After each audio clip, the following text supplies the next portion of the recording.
Shalom, peuple de Dieu, je rends grâce à notre Seigneur Jésus-Christ pour ses merveilles et ses bienfaits dans ta vie. Je suis le prophète Daniel Boukam et je suis ravi d'être une fois de plus connecté avec vous.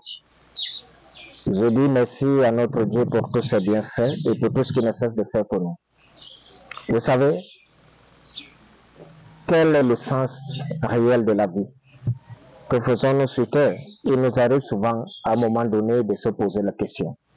D'où on se rend compte que de quoi souffrent exactement les hommes sur la terre.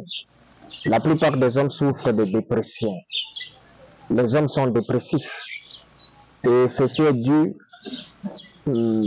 à plusieurs choses. Cependant, comme je l'ai dit dans un enseignement, le seul remède de la dépression, c'est le Seigneur Jésus-Christ, c'est les Saintes Écritures. Vous pourrez aller partout, il y a des psychiatres, des psychanalystes et tout ça. Ils ne sont là que pour faire un travail sommaire. Mais pour réellement être guéri de la dépression, venez, connectez-vous aux Saintes Écritures. Vous serez guéri de ce mal qui est un facteur très important. Les gens se suicident. Des gens sont malades, des gens sont anxieux, des gens sont découragés, des gens sont méchants à cause de la dépression. Et lorsque la dépression part du fait, ça a un élément déclencheur qui est la peur, qui est l'échec, qui est la frustration, qui est les émotions, qui est un certain nombre de choses. Mais le Christ nous a dit, venez à moi, vous tous qui êtes fatigués et chargés, afin que je puisse vous donner du repos. Et le repos que le Christ donne est un repos à tout égard, à toutes les dimensions possibles qui puissent exister. C'est pour cela qu'une fois de plus, je t'invite, quelle que soit la nature, vous savez, Jésus-Christ est Seigneur. Dieu est réel, hein? Pour tous ceux qui n'y croient pas, je vous invite encore en vous disant, venez, connectez-vous aux Saintes Écritures. Je ne vous invite pas à venir vous connecter à moi. Je ne suis rien. Je ne suis qu'un homme. Je ne peux rien faire pour vous. Je ne peux rien vous apporter. Mais Jésus a mis son esprit à moi et je suis guidé au travers du Saint-Esprit pour venir vous parler ici. Car quand je suis ici, je suis là pour vous dire ce qui m'a été donné. Au même titre que tous les appelés, tous les élus. Au même titre que les prophètes qui ont été avant moi. J'ai reçu le mandat de venir te dire un certain nombre de choses. Mais lorsque je regarde, je suis content. Je suis assez content parce que si quand je viens devant de toi, tout le monde aurait accepté, tout le monde me disait, ah, gloire à Dieu, ceci, j'allais être inquiet. Mais seulement parce que pendant que je vous parle ici, il y en a qui insultent, qui méprisent, qui se rient et qui disent ça, d'accord, je suis très content. Ça me rappelle directement notre Seigneur Jésus-Christ, lui qui est Dieu, est venu sous l'apparence humaine, à parler d'un monde qui était son monde, le monde qu'il donne. Nous l'avons méprisé, nous l'avons ri en pleine figure, nous l'avons minimisé.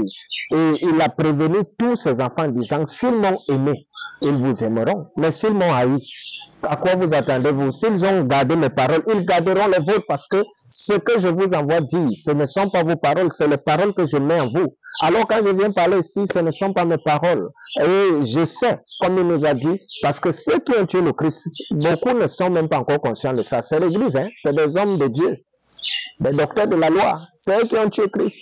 C'est pour cela que quand vous verrez un serviteur de Dieu se lever, il vient parler de la part de Dieu. Le premier ennemi d'un homme de Dieu, c'est celui qui dit aussi.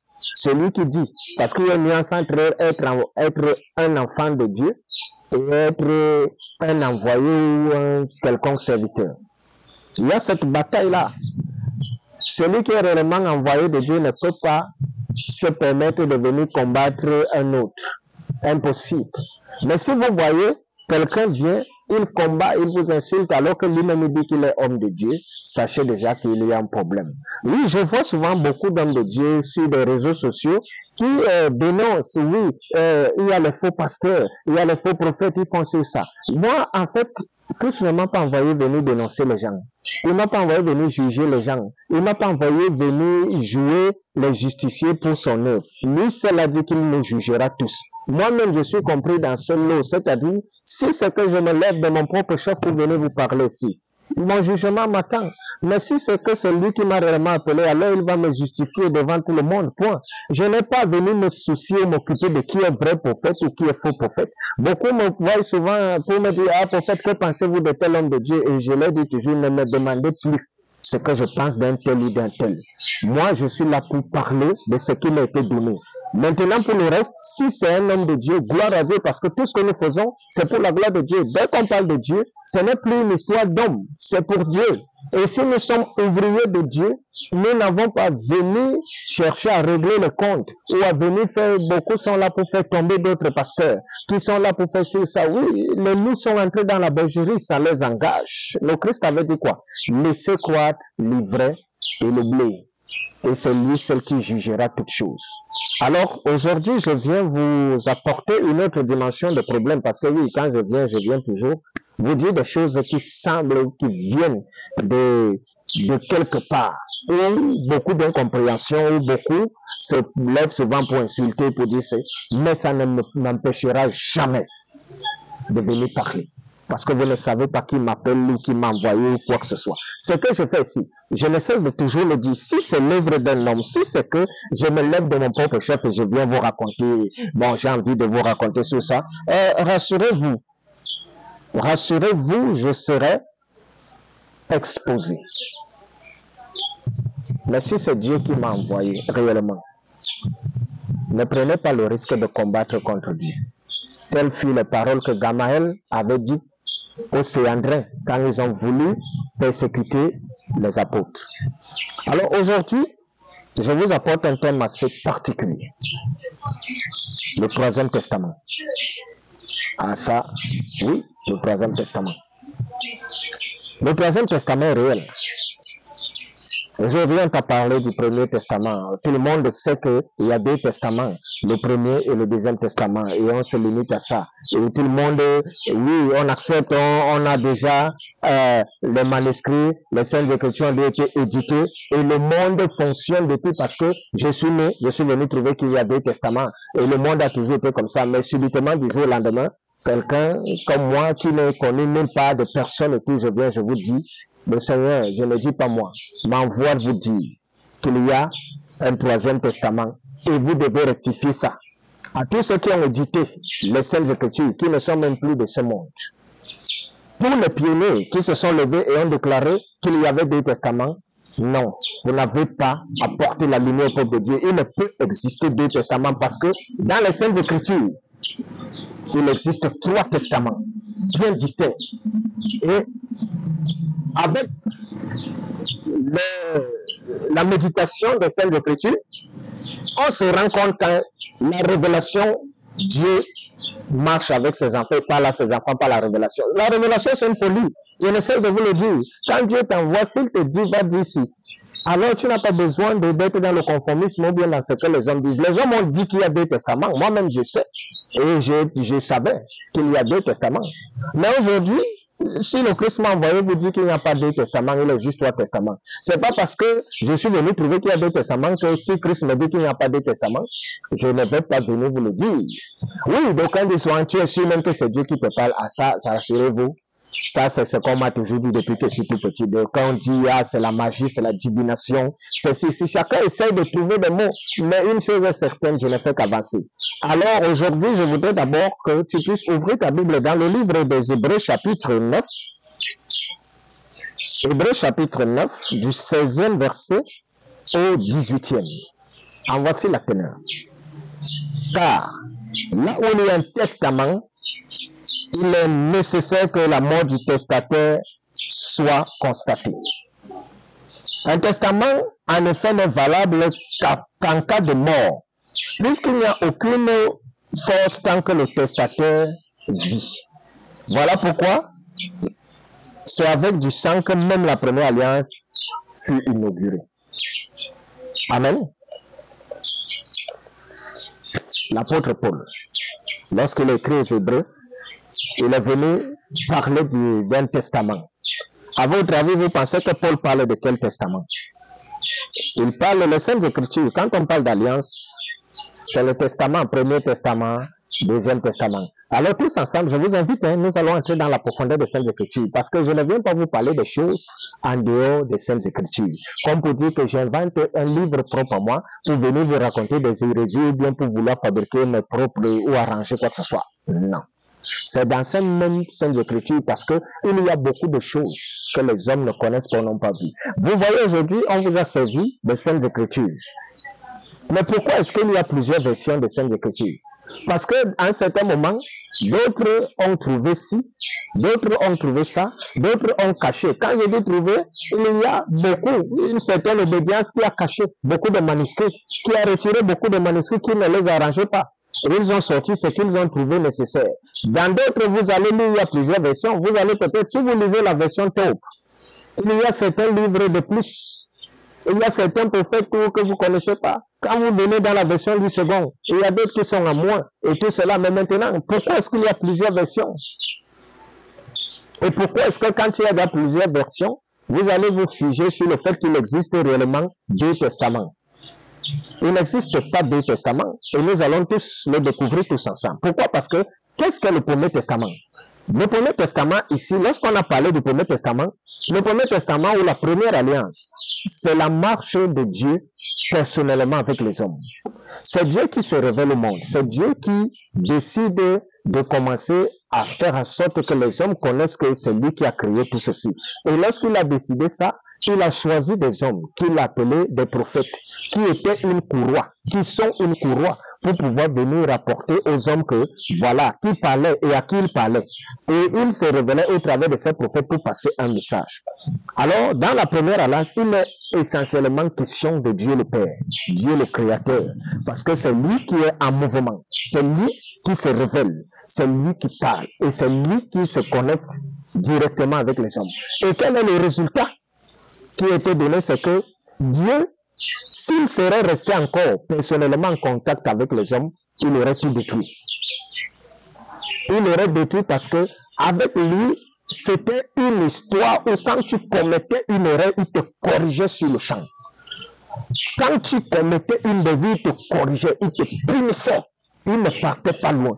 Aujourd'hui, nous pouvons nous permettre de faire n'importe quoi. C'est pour cela que vous voyez des gens faire du n'importe quoi. Pourquoi? Parce que à ce moment donné, quand il a fini de se révéler aux hommes et que les hommes ont su, il fallut que les hommes sachent que c'est lui qui est Dieu. Et il est passé par le déluge.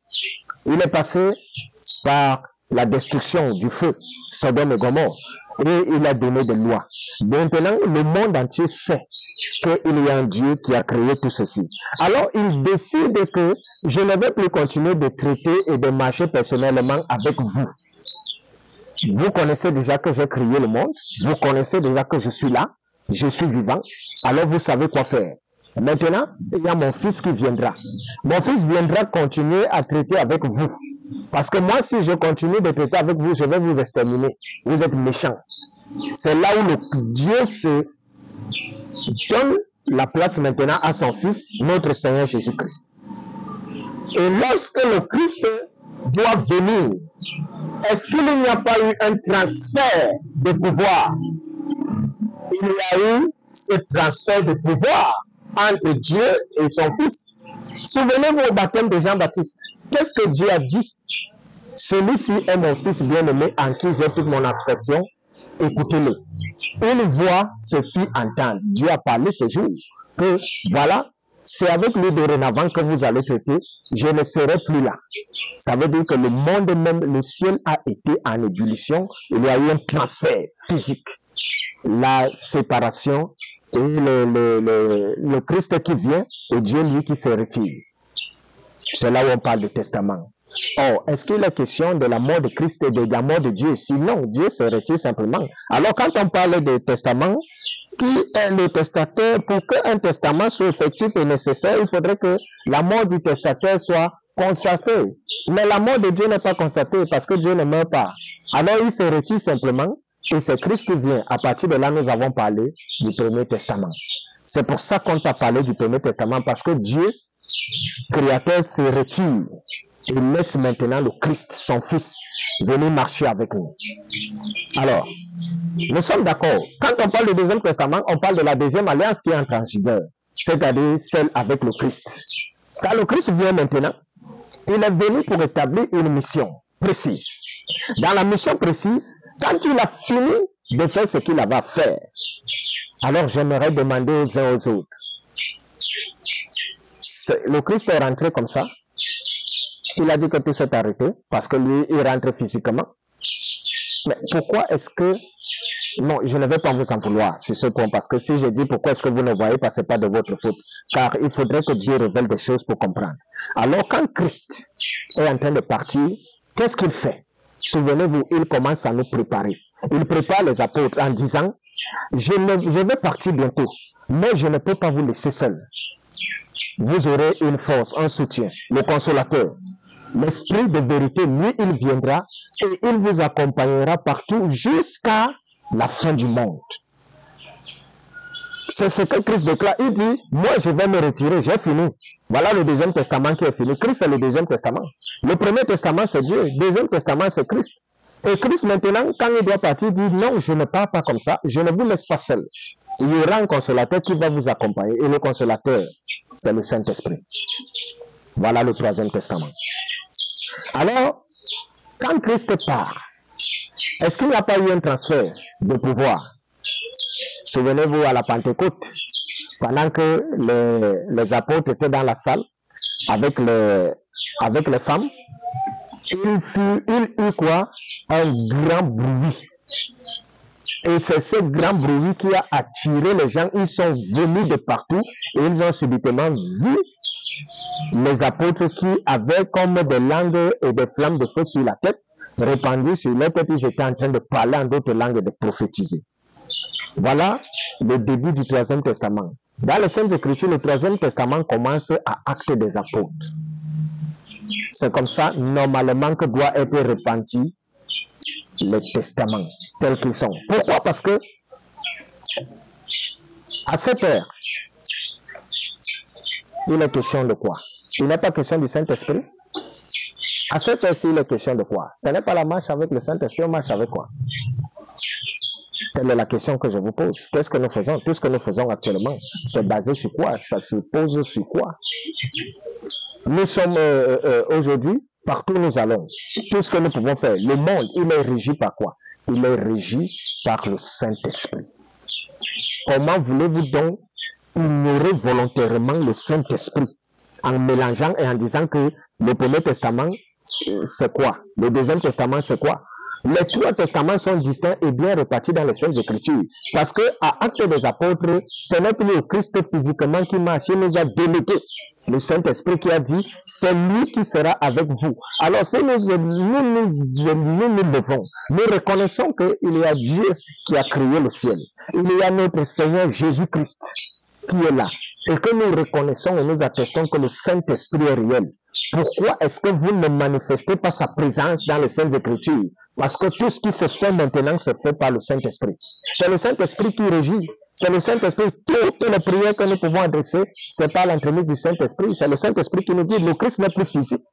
Parce qu'il était physiquement. Le Christ n'est plus là physiquement, il est là spirituellement. Et il a dit que celui qui sera maintenant là et qui sera avec vous jusqu'à la fin, c'est le Saint-Esprit. Lorsque vous enseignez aux hommes, c'est comme le baptême. Les hommes aujourd'hui veulent mélanger le baptême de Jean avec le baptême de Jésus. Ce n'est pas le même baptême. Jean, lui, il a baptisé d'eau. Il faut respecter ça. Et le baptême d'eau, c'est un baptême de préparation et de repentance. On se prépare à recevoir, mais Jean-Baptiste lui-même, il a prêché en disant que moi, mon baptême, ce n'est qu'un baptême de repentance, mais il y a celui qui, après moi, lui vous baptisera du Saint-Esprit. Alors, vous ne pouvez pas donc prêcher aux hommes que le baptême d'eau, quand tu reçois un baptême d'eau, tu es impacté du Saint-Esprit. C'est faux, ce n'est pas réel. Ceux qui ont été baptisés d'eau n'ont pas reçu le Saint-Esprit. Pour recevoir le Saint-Esprit, c'est le baptême du Saint-Esprit que Jésus-Christ donne. Or, nous qui prenons le baptême d'eau, nous le prenons pour une préparation et une repentance. Comme je ne cesse de te dire, dans l'œuvre de Dieu, c'est un processus. Alors, aujourd'hui, beaucoup sont souvent choqués. Je suis désolé de vous choquer, mais sachez que levez-vous. Parce que moi, ce que je dis aujourd'hui, Comme je l'ai dit aujourd'hui là, sachez-le. Le troisième testament, il est là, devant nous. Actes des apôtres marque le début du troisième testament. Pourquoi? Parce que hier, ils étaient appelés quoi? Disciples, non? Les mêmes ont marché avec Jésus de façon physique. Mais maintenant, le Christ laisse, il dit, je ne serai plus avec vous. Ce n'est plus moi qui marche avec vous. Le Saint-Esprit va marcher avec vous. Et maintenant, quand les apôtres ont commencé à manifester, ils étaient avec qui? Ils étaient avec Christ, ils étaient avec le Saint-Esprit. Nous qui sommes ici aujourd'hui, nous sommes avec qui? Nous sommes avec le Saint-Esprit. C'est le Saint-Esprit, l'esprit de vérité, de force, qui nous permet d'être ce que nous sommes. Même partout où nous sommes, alors nous devons reconnaître sa présence. Donc, Premier Testament, présence, marche avec Dieu. Deuxième Testament, marche avec le Fils de Dieu, Jésus-Christ. Troisième Testament, la marche est avec le Saint-Esprit et c'est la fin de toutes choses. Parce que c'est le troisième testament qui est là pour annoncer le jugement et la fin du monde. Alors, c'est des hommes qui ont trouvé des manuscrits.